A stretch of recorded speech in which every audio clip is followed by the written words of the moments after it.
Hello everyone, welcome back to GDC pharma jobs. आप सभी को थंबनेल देखकर तो समझ में आ ही गया होगा कि आज के इस वीडियो में किस टॉपिक पर अपन बात करने जा रहे हैं। जी हाँ, अभी इस समय का सबसे ज़्यादा इंतज़ार वाला जो वैकेंसी की मैं बात करता हूँ, जिसका सबसे ज़्यादा बेसब्री से इंतज़ार हो रहा है, ये है रेलवे फार्मासिस्ट। जी हाँ, हर एक स्टूडेंट का सपना होता है, हर उस स्टूडेंट का सपना होता है जिन्होंने बैचलर्स कर लिया कि हमें एक ऐसा जॉब चाहिए जो सेंट्रल गवर्नमेंट की जॉब रहे, जहां लाइफ पूरी तरीके से सेटल रहे, सारे तरह के फैसिलिटीज़ हमें मिले और एक अच्छा कैरियर अपॉर्चुनिटी हमारे साथ मिले। तो बिल्कुल रेलवे फार्मासिस्ट की जॉब आप सभी के लिए सबसे बेहतरीन, सबसे सटीक जॉब है। यहाँ पर हर तरीके के अलाउंस, सारी फैसिलिटीज़ आपको यहाँ पर मिलती हैं। प्लस सेंट्रल गवर्नमेंट की जॉब है तो यहाँ पर सैलरी भी बहुत अच्छा खासा रहता है।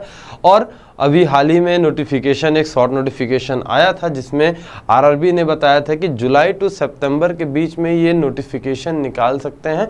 कंप्लीट डिटेल नोटिफिकेशन निकालेंगे रिगार्डिंग द वैकेंसीज। तो ये वैकेंसीज आने के चांसेस हैं। अभी लगभग उस महीने के आसपास अपन पहुँच चुके हैं। इस महीने या अगले महीने तक आपको नोटिफिकेशन देखने को मिल जाएगा और एक अच्छा खासा यहाँ पर पोस्ट भी आपको देखने को मिल सकता है। जी हाँ, वैकेंसीज़ की बात करें तो बम्पर वैकेंसीज़ भी आ सकती हैं, जिससे पैरामेडिकल के बहुत सारे से पोस्ट रहेंगे। तो अभी का सबसे इम्पॉर्टेंट पॉइंट क्या है, हमें इसके प्रिपरेशन में जुड़ जाना है। कैसे पढ़ें, क्या स्ट्रेटजी हमारे पास होना चाहिए, कौन सा तरीका हमें यहाँ पर लगाना है, कौन सी किताबों को फॉलो करना है, हर दिन का हमारा क्या रूटीन होना चाहिए।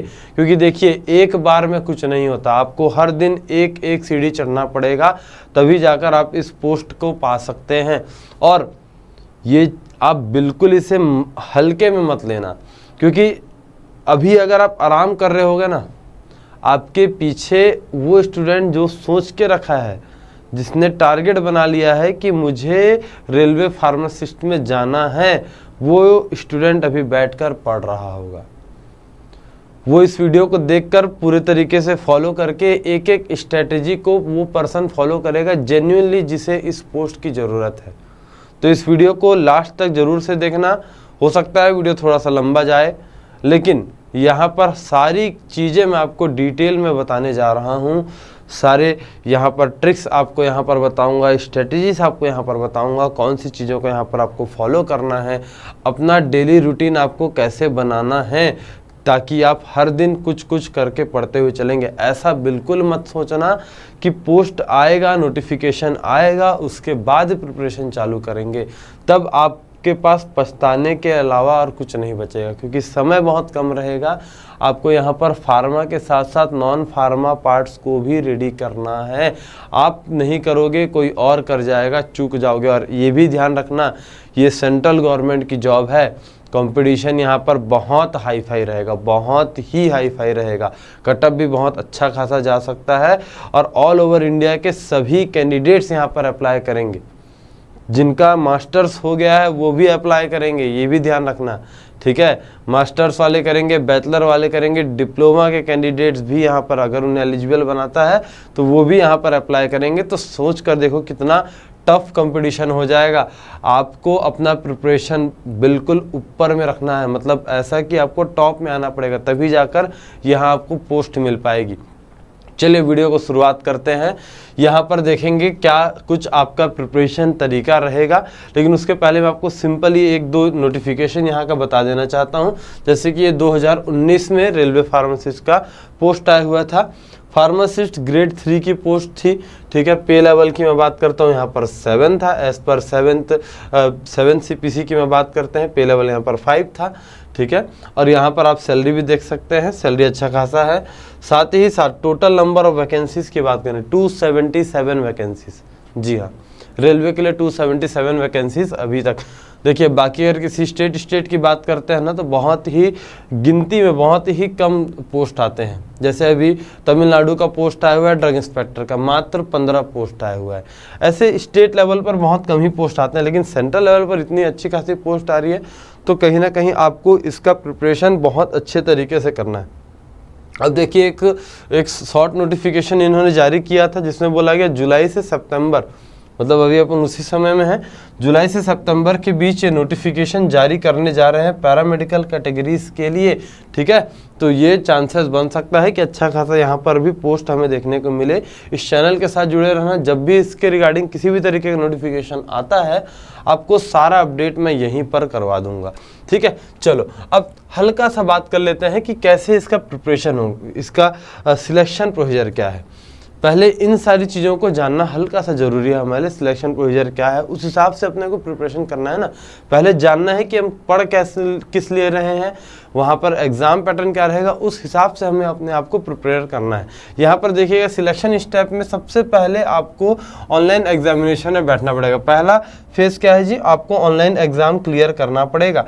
ठीक है, ऑनलाइन एग्ज़ाम होगा, CBT होगा, कंप्यूटर बेस्ड टेस्ट होगा। मैं आपको डिटेल और अच्छे तरीके से आगे बताऊँगा यहाँ पर। और इस एग्ज़ाम को क्वालिफाई करने के बाद आपका एक मेडिकल फिटनेस टेस्ट होगा जिसमें मेनली आइज़ का टेस्ट किया जाएगा। आइज़ का टेस्ट होगा, नियर और डिस्टेंस व्यू को यहाँ पर चेक करते हैं, ये हो जाएगा सेकंड फेज़। ठीक है, थर्ड फेज़ की बात करते हैं तो DV होगा, यानी डॉक्यूमेंट वेरिफिकेशन होना है। तीसरे फेज़ में यहाँ पर डॉक्यूमेंट वेरिफिकेशन और उसके बाद आपका सिलेक्शन हो जाएगा। 3 फेज़ आपको क्रॉस करना है, ऑनलाइन टेस्ट देना है और उसके बाद आपको fitness test, medical fitness test और इसके बाद यहाँ पर आपका आ जाएगा डॉक्यूमेंट वेरिफिकेशन। आपको प्रिपरेशन करना है कहाँ पर, आपको प्रिपरेशन करना है ऑनलाइन एग्जामिनेशन के लिए। चलिए यहाँ पर ऑनलाइन एग्जामिनेशन जो 2019 में हुआ था, ठीक है, 277 पोस्ट के लिए, उसे अभी अपन एज ए रेफरेंस मानकर चलते हैं। यहाँ पर एग्ज़ाम पैटर्न कैसा था, पहले आपको एग्ज़ाम पैटर्न समझना जरूरी है, तभी तो उस हिसाब से आप प्रिपरेशन करोगे। देखिएगा उस समय का 2019 का एग्ज़ाम पैटर्न क्या था। यहाँ पर कुल मिलाकर 100 क्वेश्चंस थे। ठीक है, कुल मिलाकर 100 क्वेश्चंस थे जिसे 70 और 30 में डिवाइड कर दिया गया था। 70 आपका आ जाएगा आपके जितने फार्मा वाला पोर्शन है, ठीक है, प्रोफेशनल एबिलिटी यानी जो आपका फार्मा पोर्शन है, ठीक है, फार्मा पोर्शन से आपको यहाँ पर 70 क्वेश्चंस देखने को मिलेंगे और सब में एक एक नंबर आपको मिल रहा है, मतलब कुल मिलाकर 70 मार्क्स। ठीक है, एक क्वेश्चन सही करेंगे तो आपको यहाँ पर 1 नंबर मिलेगा। 70 क्वेश्चन 70 मार्क्स यहाँ पर आपको मिल रहे हैं। जनरल अवेयरनेस की बात करते हैं। ठीक है, जनरल अवेयरनेस से 10 क्वेश्चन तो यहाँ पर 10 नंबर। ठीक है, नॉन फार्मा वाले पोर्शन को 30 नंबर में डिवाइड कर दिया गया।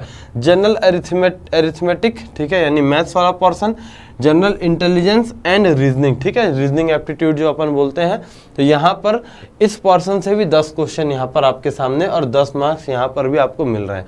जनरल साइंस से भी 10 क्वेश्चन और 10 मार्क्स। तो कुल मिलाकर नॉन फार्मा पोर्शन में क्या क्या हो गया, 3 सब्जेक्ट हो गए नॉन फार्मा पोर्शन में। जनरल अवेयरनेस आ गया, जनरल अरिथमेटिक आ गया यानी मैथ्स वाला पोर्शन आ गया, रीजनिंग एबिलिटी साथ में आ रहा है और जनरल साइंस। इन तीनों ही पोर्शन से 10-10 क्वेश्चन आपको मिल रहे हैं।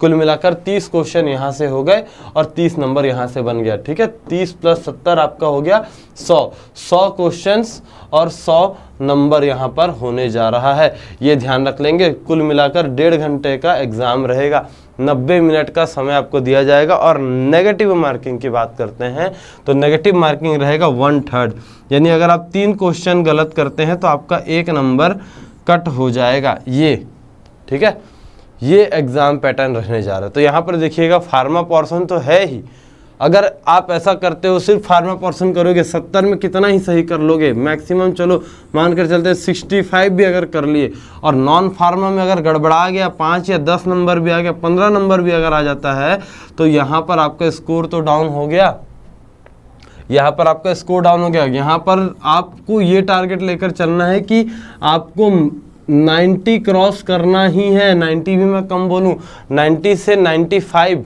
आपका इनिशियल प्रिपरेशन के समय आपका 90 से 95 नंबर आपको पाना ही है। ये टारगेट लेकर चलो, अगर ये टारगेट लेकर चलोगे तो पक्का सिलेक्शन है।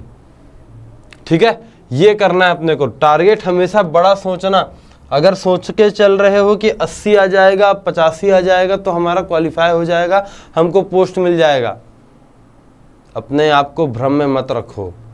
कोशिश करो 90 टच करना ही है। 90 टच करोगे तो तभी जाकर ये आपको मिलेगा, क्योंकि यहाँ पर बहुत तगड़ा, बहुत ही बेहतरीन यहाँ पर कंपटीशन माहौल आपको देखने को मिलेगा जी। चलो ये तो हो गया पहला स्टेप। अगला होगा मेडिकल फिटनेस टेस्ट। ठीक है, मेडिकल फिटनेस टेस्ट में आइज़ का टेस्ट किया जाता है, इसमें C2 स्टैंडर्ड का किया जाता है। ठीक है, ये चीज़ें इसके लिए पर्टिकुलर इसको मैं अभी यहाँ पर डिटेल नहीं करना चाहूँगा क्योंकि वीडियो और लंबा चला जाएगा, इसको मैं डिटेल अभी उतना नहीं करूँगा। लेकिन हाँ, इसमें जो चीज़ें हैं आइस टेस्ट में जो होने जा रहा है, इसका आपको एक कंप्लीट वीडियो मिल जाएगा। मैंने यूट्यूब में ही अवेलेबल करवा दिया है, आपको एक कंप्लीट वीडियो नीचे डिस्क्रिप्शन बॉक्स में ही जाकर मिल जाएगा, तो आप वहाँ से एक बार जाकर इसे चेक कर लेना। इसका पूरा डिटेल वीडियो मैंने बनाया हुआ है, आइस टेस्ट में होता क्या है, ये आपको आइस के एग्जामिनेशन में क्या होता है, स्नेलन चार्ट क्या होता है, ये मैं आपको डिटेल उस वीडियो में बता दिया हूँ। आप जाकर एक बार ज़रूर से उसे क्रॉस चेक कर लेंगे। चलिए, मिनिमम एजुकेशनल क्वालिफिकेशन की बात कर लेते हैं जी। कौन कौन से कैंडिडेट्स को एलिजिबल बनाया गया था ये देखिएगा। 10+2 ये पूरे तरीके से हम अपन 2019 की बात करेंगे। ठीक है, उसे रेफरेंस मानकर चल रहे हैं। तो देखिए कौन किन्हें किसे एलिजिबल किया है। 10+2 होना चाहिए। ठीक है, डिप्लोमा इन फार्मेसी, चलो डी फार्म के कैंडिडेट्स अप्लाई करने के लिए एलिजिबल है। बट हाँ जी, आपका रजिस्ट्रेशन होना चाहिए, जो रजिस्टर्ड कैंडिडेट्स हैं वही कर पाएंगे। ठीक है, चलो बैचलर इन फार्मेसी, हाँ यहाँ पर, और इसके साथ इनके साथ भी रजिस्ट्रेशन होना चाहिए। मतलब आपका रजिस्ट्रेशन होना चाहिए आपके स्टेट फार्मेसी काउंसिल में, तभी जाकर आप यहाँ पर अप्लाई कर सकते हैं, एलिजिबल बनते हैं। अनरजिस्टर्ड रहेंगे तो आप यहाँ पर किसी भी तरीके से अप्लाई नहीं कर सकते। तो कोशिश करें, अगर आपका बैचलर या डिप्लोमा आपका कंप्लीट हो गया है तो समय रहते रहते आप अभी से अपने आप को रजिस्ट्रेशन करवा लें। ऐसा ना हो कि लास्ट में आपका रजिस्ट्रेशन ही चूक गया, क्योंकि रजिस्ट्रेशन में कम से कम 2-3 महीने का समय लग जाता है। ठीक है, तो अभी करवाना मेरे ख्याल से बिल्कुल सही समय रहेगा। चलिए, अब बात करते हैं अपने प्रिपरेशंस की। यहाँ पर जरा सा खुद सोच कर देखिएगा, अब आप पूरी तरीके से एक न्यूट्रल फेज में है। अभी तक आपने नहीं सोचा, इस वीडियो को देखने के पहले अभी तक आपने नहीं सोचा है कि आपको रेलवे फार्मासिस्ट का प्रिपरेशन करना है, और अब आपको लग रहा है कि नहीं, ये एक अच्छा करियर अपॉर्चुनिटी है, मुझे जाना चाहिए, रेलवे फार्मासिस्ट मुझे करना है। अब जरा ये सोच कर देखो, किसी भी एग्ज़ाम को रेडी करने से पहले जब हमें किसी भी तरीके का आइडिया नहीं रहता तो क्या प्रॉब्लम्स चलती हैं कि कहाँ से स्टार्ट करें, क्या पढ़ना ज़्यादा इम्पॉर्टेंट है, कौन सी किताब फॉलो करना है, क्या स्ट्रेटजी हमें फॉलो करना है, कौन कौन से पॉइंट्स हमें कवर करने की ज़रूरत है, कौन से पोर्शन को पहले पढ़ें, कौन सा सब्जेक्ट को ज़्यादा समय दें। ये जो प्रॉब्लम्स हमारे साथ रहती हैं अधिकतर होता है, कौन सा कहाँ से स्टार्ट करना है, क्या रिफ़र करें, कौन सा पॉइंट, कौन सा टॉपिक सबसे ज़्यादा इम्पॉर्टेंट है। ये सारे जो प्रॉब्लम्स आते हैं जेन्युइन है, सभी स्टूडेंट के साथ ये प्रॉब्लम आते हैं, लेकिन हमें क्या करना है, इन सभी का समाधान निकालना है। अब जरा इस स्लाइड पर ध्यान देंगे, अगर आपने इसे फॉलो किया, सारी की सारी चीज़ें यहाँ आप क्लियर कर जाओगे, सारी की सारी चीज़ें आप यहाँ पर क्लियर कर जाओगे अगर आपने इस पर ध्यान दिया है। देखिएगा, आपके जितने भी डाउट्स हैं स्टार्टिंग के, कैसे पढ़ना है, क्या पढ़ना है, कहाँ से पढ़ना है, कितना पढ़ना है, इम्पॉर्टेंट पॉइंट कौन सा है, ऑनलाइन टेस्ट कहाँ से दूं, ये सारे के सारे डाउट्स यहीं पर अभी क्लियर होंगे। अब आपको क्या करना है, सबसे पहला ये करेंगे, एक होता है बोलता है ना कि 2 नाव में पैर रख रहे हैं, ऐसा बिल्कुल मत करना। कहीं से भी पढ़ो, अगर अपने आप को कन्फ्यूज़न से आपको दूर रखना है, बचाना है, तो सिर्फ और सिर्फ एक ही रिसोर्स का यूज़ करना। अधिकतर स्टूडेंट्स क्या करते हैं, 3-4 अलग अलग किताबों से पढ़ना चालू करते हैं और पढ़ते हैं, कोई दिक्कत नहीं है, अच्छे से होता रहता है, लेकिन लास्ट समय में क्या होता है, कन्फ्यूज़न हो जाता है। एक किताब अलग बोल रही है, एक किताब अलग बोल रही है, दोनों के कॉन्सेप्ट जब सेम नहीं मिल पाते हैं तो पर्सन बहुत ज़्यादा कंफ्यूज हो जाता है, और उसका फल ये निकलता है कि उसके पहले वो जितना भी पढ़ा है सब कुछ वैनिश हो जाता है। तो ये आपको नहीं करना है, ये इससे कुल मिलाकर आपका ही नुकसान है। एक ही रिसोर्स फॉलो करें। अगर आपने कॉलेज के नोट्स से पढ़ रहे हो तो कॉलेज के नोट्स से पढ़ो, अगर इसके लिए कोई पर्टिकुलर किताब लेकर पढ़ना चाह रहे हो तो पर्टिकुलर किताब से भी पढ़ सकते हो, कोई दिक्कत वाली बात नहीं है। तो सबसे पहला तो क्या ध्यान रखेंगे जी, अपना एक पर्टिकुलर रिसोर्स, एक रेफरेंस बनाना और उसे ही फॉलो करना, ठीक है। और एक स्टूडेंट लाइफ का सबसे इम्पॉर्टेंट पॉइंट, अगर आपको किसी भी तरीके का एग्ज़ाम क्रैक करना है, चाहे वो आपका सेमेस्टर एग्ज़ाम रहे, सेशनल एग्ज़ाम रहे, किसी तरीके का कॉम्पिटिटिव एग्ज़ाम ही क्यों ना रहे, अगर आपने खुद से रिटन नोट्स बना लिया, ध्यान से सुनेंगे, अगर आपने खुद से अपने हाथों से रात रात भर बैठ कर अगर आपने हैंड रिटन नोट्स बनाया है, तब आपको कोई भी उस सब्जेक्ट में नहीं हरा सकता। आपके पास ब्रह्मास्त्र है। जी हाँ, एक रिटन नोट्स स्टूडेंट का पावर होता है। तो कोशिश करेंगे जो आपके सबसे ज़्यादा कमज़ोर सब्जेक्ट हैं, जैसे अधिकतर स्टूडेंट के साथ मैंने केमिस्ट्री देखा है, तो केमिस्ट्री अगर आपका सबसे कमज़ोर सब्जेक्ट है तो आज से मेहनत चालू करो। रात में एटलीस्ट 1 घंटे 2 घंटे का समय दो, केमिस्ट्री के सारे पॉइंट्स को समझो और समझने के बाद उसके नोट्स बनाना स्टार्ट करो। क्योंकि अगर आपने एक बार नोट्स बना लिया, यकीन मानिए जब इसका एग्ज़ाम होगा जनवरी फरवरी में, उस समय आपको अभी के बनाए नोट्स ही काम देंगे और यही आपको सबसे अच्छा सबसे सही लगेगा। क्योंकि एक बार जिसने नोट्स बना लिया, लिखते समय वो पूरा का पूरा दिमाग में छप जाता है। तो ये आपके लिए बहुत इंपॉर्टेंट रहेगा। अगला, हर दिन देखिएगा, हर दिन आपको एक टारगेट पर काम करना है। जैसे मैं बात करता हूं, अगर मैं आपको बोलूं कि आपको रोज दौड़ लगानी है, रोज दौड़ लगानी है, लेकिन अगर आपके सामने कोई टारगेट फिक्स नहीं करूंगा तो बताना मुझे, क्या वो फ्रूटफुल हो पाएगा कभी? किसी दिन आप 1 मिनट दौड़ रहे हो, किसी दिन 30 मिनट तक दौड़ पा रहे हैं, किसी दिन 4 मिनट तक भी दौड़ जा रहे हैं। लेकिन अगर आपने एक टारगेट बना लिया कि नहीं मुझे 5 मिनट तक कंटिन्यू दौड़ना है, तब जाकर आपका दौड़ना या मेहनत करना बिल्कुल ये फ्रूटफुल होगा। हमेशा एक टारगेट लेकर चलना है कि आज मुझे 2 सब्जेक्ट कंप्लीट करने हैं, आज मुझे ये टॉपिक कंप्लीट करना है। जैसे आप पूरा फार्माकोलॉजी आपको पढ़ना है तो आपने एक टारगेट बनाया कि आज मुझे जनरल फार्माकोलॉजी कंप्लीट करना है, तो कैसे भी करके मुझे कंप्लीट करना है। तो पहला टारगेट बनाओ और उस टारगेट को कंप्लीट करने के लिए बिल्कुल लग जाओ, जूझ जाओ। अभी कुछ समय तक अपने फ्रेंड्स सर्कल, ये सारी चीज़ें अभी भूल जाओ, पार्टीज वार्टीज अभी थोड़ा सा अवॉइड कर लो, क्योंकि ये आपको ही आपके ही लाइफ के लिए है, आपका फ्यूचर बनाने के लिए। बाद में सब कुछ मिलेगा। देखिए, कोई भी ना आपका मेहनत नहीं देखता, ये दुनिया का कड़वा सच है। कोई भी आपका मेहनत नहीं देखता, सब कोई आपके सफलता, सब कोई आपके सक्सेस के बाद आपको कॉन्ग्रेचुलेशन करेंगे, कॉन्ग्रेचुलेट करने आएंगे, लेकिन कोई वहाँ पर ये नहीं पूछेगा कि आपने कितना पढ़ा था। कोई आपके दर्द को नहीं समझेगा, जो आपने सारी चीज़ें सेक्रीफाइस करके जो आपने पढ़ाई किया है उसे कोई भी नहीं समझेगा, ना कभी कोई पूछेगा। ये दुनिया का कड़वा सच है।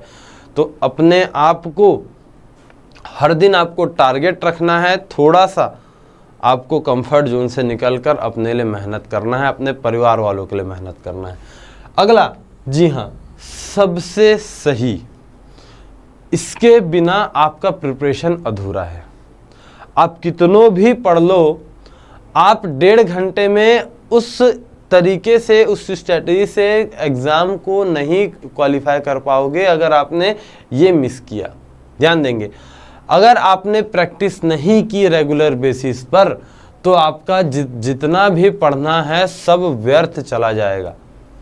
क्योंकि आपने पूरा रात पढ़ा, ठीक है, मैं बिल्कुल मान रहा हूँ, मैं बिल्कुल आपके पढ़ाई को सराहना कर रहा हूँ, लेकिन बताना, अगर आपने जो रात भर पढ़ा, 2 महीना 4 महीना पढ़ा, आप 1.5 घंटे में वो परफॉर्मेंस दे ही नहीं पाए, सब कुछ आपका वेस्ट हो जाएगा। तो आपको अपना माइंडसेट ऐसा बनाना है, आपको प्रैक्टिस करना है। बोलते हैं ना, practice makes a man perfect. तो ये अपने प्रिपरेशन में जोड़ लो कि अगर आप दिन में 8 घंटा पढ़ रहे हो तो एटलीस्ट 1.5 घंटे आप हर दिन टेस्ट दोगे, हर दिन आप 1.5 घंटे ऑनलाइन टेस्ट दोगे, तभी जाकर आप हैबिचुअल हो पाओगे और आपको ये समझ में आएगा कि 1.5 घंटे में क्या माइंड सेटअप रख के हमें एग्ज़ाम में बैठना है, 1.5 घंटे में हमें क्या करके 100 क्वेश्चन सॉल्व करने हैं जिसमें हमारा 90 नंबर आ रहा है। कोशिश करो, प्रैक्टिस करो, एक दिन पहुंचोगे, एक दिन 90-95 में पहुंचोगे, ठीक है, उस दिन बहुत खुशी होगा।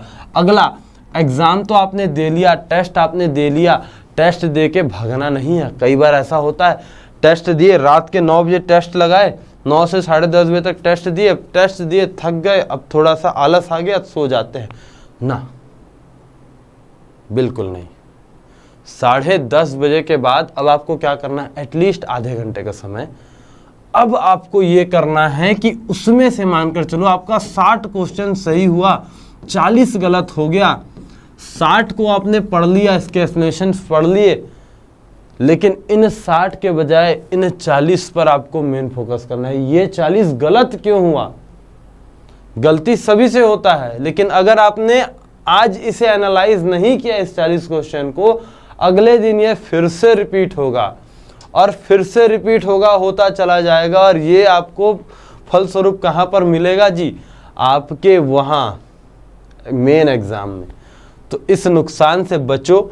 हर दिन टेस्ट के बाद एनालाइज करो कि आप गलती कहाँ पर कर रहे हो और उस गलती को अगले बार में सुधारो। अगर ये नहीं करोगे तो हर बार वही गलती रिपीट होता ही रहेगा। ठीक है, चलो ये हो गया। अगला, प्रीवियस ईयर के पेपर्स को सॉल्व करो। प्रीवियस ईयर के पेपर सॉल्व करोगे तो एक आइडिया मिलेगा कि हमें कौन से पोर्शन पर खास ध्यान देना है, क्या पैटर्न रह रहा है, कहाँ से कैसा क्वेश्चन आ रहा है। ये सारा आइडिया आपको तभी मिलेगा जब आप प्रीवियस ईयर के क्वेश्चन सॉल्व करोगे। आपको GPAT discussion centre official YouTube channel में आपको वीडियोस मिल जाएंगे, अभी वहाँ से भी जाकर आप इन्हें देख सकते हैं, या सिंपली आप जीडीसी क्लासेस ऐप डाउनलोड करेंगे, वहाँ पर भी आपको मिल जाएगा। चलिए अगला, ग्रुप स्टडी। जी हाँ, कई बार ऐसा होता है कि हम किसी भी टॉपिक को अपने कॉन्सेप्ट से समझ रहे हैं, लेकिन उसे समझ पाना थोड़ा सा हमारे लिए मुश्किल हो जा रहा है, नहीं समझ पा रहे हैं, या एक हिसाब से अपन उसे रट ले रहे हैं। लेकिन अगर आप उसे अपने फ्रेंड्स के साथ, कलीग्स के साथ, सीनियर के साथ, जूनियर के साथ, टीचर्स के साथ भी अगर आप उससे शेयर करते हो और उन सामने वाले का अगर कोई कॉन्सेप्ट आपको मिल रहा है और अगर वो आपको ईजी पड़ रहा है, तो बिल्कुल आप उस कॉन्सेप्ट से चलो। कहने का मतलब है ग्रुप स्टडी करो। ग्रुप स्टडी करोगे तो आपस में जब एक दूसरे का कॉन्सेप्ट जब आप शेयर करोगे ना, वहाँ पर आपको चीज़ें ज़्यादा इजी, ज़्यादा अच्छे से याद होंगी। और ये बिल्कुल ज्ञान बांटने से बढ़ता है। आप अपने फ्रेंड्स के साथ शेयर करो, अपने जो आपने पढ़ा उन्हें बताओ, जो उन्होंने पढ़ा आप उनसे सीखो। इससे क्या होगा, जब आप किसी को बताओगे तो आपका खुद वो एक बार रिवीजन हो जाएगा और आपके लिए चीज़ें और इजी बन जाएंगी। ठीक है, ग्रुप स्टडी करना ज़रूर से, लेकिन ग्रुप स्टडी ऐसा कि फ्रूटफुल रहे। ठीक है, ग्रुप स्टडी के नाम पर टाइम वेस्ट नहीं करना है। चलिए, अवॉइड ओवर थिंकिंग। जी हाँ, बिल्कुल। बहुत से लोग क्या सोचते हैं कि हाँ मैंने इतना कर लिया, या क्या पता मैंने हल्का सा पढ़ लिया, थोड़ा सा मैंने टेस्ट दे लिया, और एज्यूम कर रहे हैं 90 नंबर आएगा, 95 नंबर आएगा। टेस्ट नहीं दे रहे हैं, ऑनलाइन टेस्ट दे नहीं रहे, प्रैक्टिस नहीं कर रहे, 90-95 एज्यूम करके खुश हैं। इससे नहीं होने वाला। अगर आप पहले से ऐसा सोचोगे कि हाँ अच्छा खासा नंबर आ जाएगा, 1-2 टेस्ट में अच्छा खासा नंबर आने से नहीं होता। आपको हर दिन, अगर आप आज से टेस्ट दे रहे हो तो आपको हर दिन उतना ही मेंटेन करना पड़ेगा। नहीं होगा, तुरंत नहीं होता है। अभी दोगे तो 50 नंबर आएगा, कल दोगे 55 आएगा, 60 आएगा, 70 आएगा, एक दिन 90 में पहुंचोगे। और आपको 90 को मेंटेन करके रखना है। टारगेट लिख लो, 90-95 का टारगेट लिख लो, अपने घर में अपने स्टडी टेबल के सामने चिपका लो और इस स्ट्रेटजी को फॉलो करना। ये करोगे ना, डेफिनेटली आप आसानी से इस एग्ज़ाम को क्रैक कर सकते हैं। ठीक है, 5 इंपॉर्टेंट कीज़ की मैं बात करता हूँ तो पहले तो आपको अपने एग्ज़ाम को समझना है, उसके सिलेबस को समझना है। आपको सब कुछ नहीं पढ़ना है, जो सिलेबस में बताया गया है वही पढ़ना है। एक स्टडी प्लान वो आप अपने हिसाब से बना सकते हो कि सुबह कौन से सब्जेक्ट को पढ़ना है, शाम को क्या पढ़ना है, ऐसा कर सकते हैं। प्रीवियस ईयर के क्वेश्चन देखने हैं जी, बिल्कुल। बेस्ट बुक्स जो मैंने आपको पहले ही बताया था, एज ए रेफरेंस एक किताब आपके पास होनी चाहिए। और प्रैक्टिस करेंगे टेस्ट, जितना ज़्यादा टेस्ट प्रैक्टिस करेंगे उतना ही इजी आप ये अपने लिए कर सकते हैं। ठीक है, चलिए अगला, तो ये सभी हम देख ही चुके हैं। एनालाइज करना है अपने आप को, ठीक है, और हमेशा अपने आप को गाइड करते रहेंगे। ऐसा कई बार होता है कि अब मोटिवेशन ख़त्म हो जाता है, लेकिन आपको अपने आप को गाइड करना है, अपने आप को आपको समझाना है कि नहीं मुझे करना है, मतलब करना है। और सबसे इम्पॉर्टेंट रहेगा जी कंसिस्टेंसी। कंसिस्टेंसी मेंटेन करना सबसे ज़्यादा ज़रूरी है। ऐसा ज़रूरी नहीं है कि दिन में आप 8 घंटा पढ़ो, दिन में 2 घंटा पढ़ो, लेकिन रोज पढ़ो, कंटिन्यू पढ़ो, ठीक है। कछुए की चाल चलना, लेकिन रोज चलना, बिना थके बिना रुके चलेंगे तभी होकर जाएगा। कई बार ऐसा होता है कि आज टेस्ट बहुत खराब गया, आज मार्क्स बहुत गंदे गए हैं, बहुत गंदा नंबर आया है, या ऐसा है कि आज पढ़ने में मन ही नहीं लग रहा है। कोई दिक्कत वाली बात नहीं है, पैनिक होने की जरूरत नहीं है। हर दिन एक समान नहीं हो सकता, पांचों उंगलियां एक जैसी नहीं हो सकती हैं। किसी दिन आपने अच्छे से पढ़ा तो किसी दिन हो सकता है कि थोड़ा आप डाउन फील कर रहे हो, कोई दिक्कत वाली बात नहीं है। लेकिन अगले दिन उस दिन रेस्ट ले लो, ठीक है, हल्का सा रेस्ट ले लो, थोड़ा सा पढ़ लेना, जितना पढ़ सकते हो पढ़ लेना, और अगले दिन नेक्स्ट दिन आपको एनर्जी बढ़ाकर डबल एनर्जी में काम करना है, ये करेंगे, ठीक है। चलिए, हमेशा पॉजिटिव थॉट के साथ रहेंगे और डिस्टरबेंस को तो हमेशा अपने आप से दूर रखेंगे। डिस्टरबेंस का मतलब आई थिंक सो आप समझ ही रहे हो कि मैं क्या बोलना चाह रहा हूँ। ये सारी चीज़ें जो आपको एक्सटर्नल फैक्टर्स हैं, फ्रेंड्स हो गए, रिलेशनशिप्स, ये जितनी भी चीज़ें हैं, पार्टीज़, इन सभी को अभी थोड़े समय के लिए कम कर दो। पूरी तरीके से बंद करने नहीं बोल रहा हूँ मैं, एंटरटेनमेंट भी बहुत ज़्यादा ज़रूरी है, लेकिन कुछ समय के लिए आप इसे स्टॉप कर सकते हो, ठीक है। चलिए, क्या क्या आपको बचना है किन किन चीज़ों से। तो पहला तो मल्टीटास्किंग, कि मैं ये भी कर लूँगा वो भी कर लूँगा। होते हैं बहुत से लोग कहीं दूसरे जगह में जॉब करते हुए, हॉस्पिटल में जॉब करते हुए भी वो पढ़ते हैं, ठीक है, करते हैं, बिल्कुल, अगर कर सकते हैं तो करना चाहिए। लेकिन ऐसा ना हो कि मल्टीटास्किंग के लिए आप वहाँ पर अपने लिए इतना ज़्यादा प्रेशर ले रहे हो, इतना ज़्यादा आप अपने ऊपर लोड ले रहे हो कि आपका पढ़ाई नुकसान हो रहा है। ये थोड़ा सा आपको बचाकर चलना है, ठीक है। ओवर कॉन्फिडेंस से बचेंगे। स्लीपिंग शेड्यूल थोड़ा सा सुधारेंगे, कोशिश करेंगे कि सुबह उठकर पढ़ें, क्योंकि सुबह उठकर जब आप ब्रह्म समय में जब आप पढ़ते हैं, सुबह का समय जो रहता है, उस समय अगर आप पढ़ेंगे तो फ्रेश माइंड में आपको चीज़ें ज़्यादा अच्छे तरीके से याद होंगी। कोशिश करना केमिस्ट्री वाला पोर्शन सुबह पढ़ने का। बहुत से स्टूडेंट अधिकतर नाइट में ही पढ़ना प्रीफर करते हैं, लेकिन अगर सुबह उठकर पढ़ रहे हो तो बहुत अच्छी बात है, ठीक है। सोशल मीडिया से थोड़ा सा बच कर रहिए, ठीक है। इंटरेक्शन करिएगा, लेकिन थोड़ा सा कम कर दीजिए, ठीक है। जैसे एग्जाम पास आएगा तो और कम करते हुए चलना है आपको, ठीक है। चलो, स्टडी एनवायरनमेंट, वही आपका स्टडी, ग्रुप स्टडी की मैं बात किया। ग्रुप स्टडी आपका ऐसा होना चाहिए, इट मीन्स फ्रेंड सर्कल आपका ऐसा होना चाहिए जो सपोर्टिव रहें, ठीक है, जो आपको हेल्प करें, जो आपको सही डायरेक्शन दें। ऐसे स्टूडेंट्स को, ऐसे फ्रेंड्स को आपको चूज करके रखना है। अब बात करते हैं, देखिए, आपको हर समय में रिवीजन करना होगा।